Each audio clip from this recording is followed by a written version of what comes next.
Salut à tous! Aujourd'hui une petite vidéo pour parler quoi? Pour parler des kettlebells, donc dans l'armée ukrainienne, l'armée russe. Donc oui, les kettlebells sont beaucoup utilisés dans l'armée, mais qu'est-ce qu'on retrouve systématiquement? C'est les épreuves de kettlebell sport. Aucune autre méthode n'a été utilisée dans ces armées, que ce soit les Spetsnaz, les Raiders ou peu importe les corps d'armée Spetsnaz qu'on peut retrouver. Parce que Spetsnaz n'est pas uniquement un corps d'élite, d'accord, c'est plusieurs corps d'armée. Donc peu importe le domaine, c'est toujours le kettlebell sport qui est pratiqué. Et il y a effectivement une épreuve. D'après mes sources, c'est une épreuve en fait qui est annuelle et qui est en fait une épreuve pour faire découvrir le kettlebell sport à l'armée, qui est le military snatch, d'accord. Donc j'ai imprimé. Alors pour ceux qui sont intéressés, contactez-moi en message privé, je vous enverrai le papier. J'ai imprimé donc les rangs officiels, d'accord, de l'armée ukrainienne pour le military snatch. Alors le military snatch c'est quoi? C'est une épreuve de snatch, comme son nom l'indique, de 12 minutes, mais le changement de main, contrairement à l'épreuve du biathlon, le changement de main en fait est illimité. Alors pour les hommes, vous le voyez ici, c'est soit à 32 kg, soit à 24 kg. Pour les femmes, il y a la possibilité de faire 24 kg, 16 kg ou 12 kg. D'accord? Donc vous avez des rangs. En fonction des catégories de poids, vous avez un barème, un nombre de répétitions à obtenir et qui vous permet d'avoir un statut, donc un rang, comme on a dans toutes les épreuves de kettlebell sport, donc candidat Master of Sport, rang 1, rang 2, rang 3, comme dans toutes les épreuves de kettlebell sport.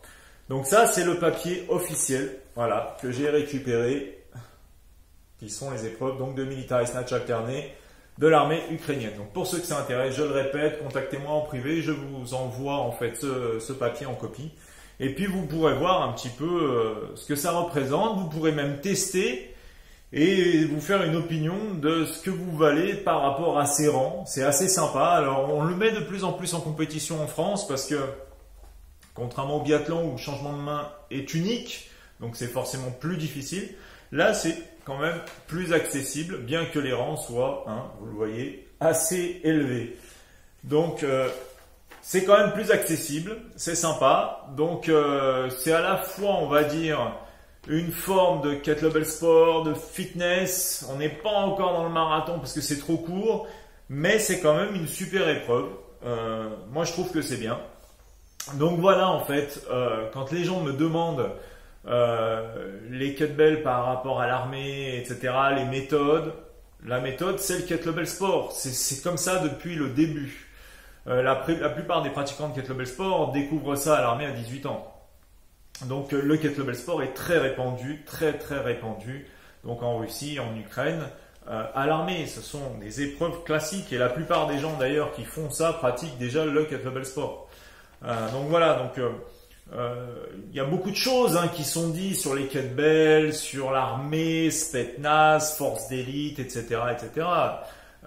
Bon, il faut garder les pieds sur terre. Déjà, le terme Spetsnaz est un terme large. Il y a plein de compagnies Spetsnaz, comme je vous l'ai dit, d'accord.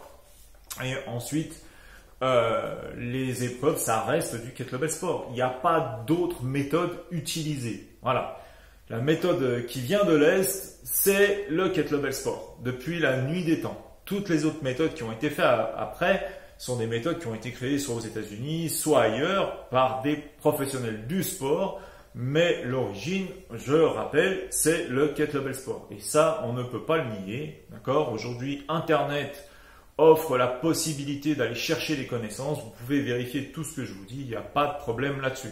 Après, l'utilisation des kettlebells de manière générale, que ce soit dans les pays de l'Est ou ailleurs, c'est un petit peu, comment dire, libre. C'est-à-dire que moi, j'ai rencontré des gens dans les pays de l'Est qui n'ont pas de coach, qui ont appris seuls, qui ont appris des fois à travers des vidéos. Voilà, il y a beaucoup de gens qui s'entraînent pas pour le kettlebell sport, juste parce que ça tient en forme, parce que le swing par exemple fait du bien au corps.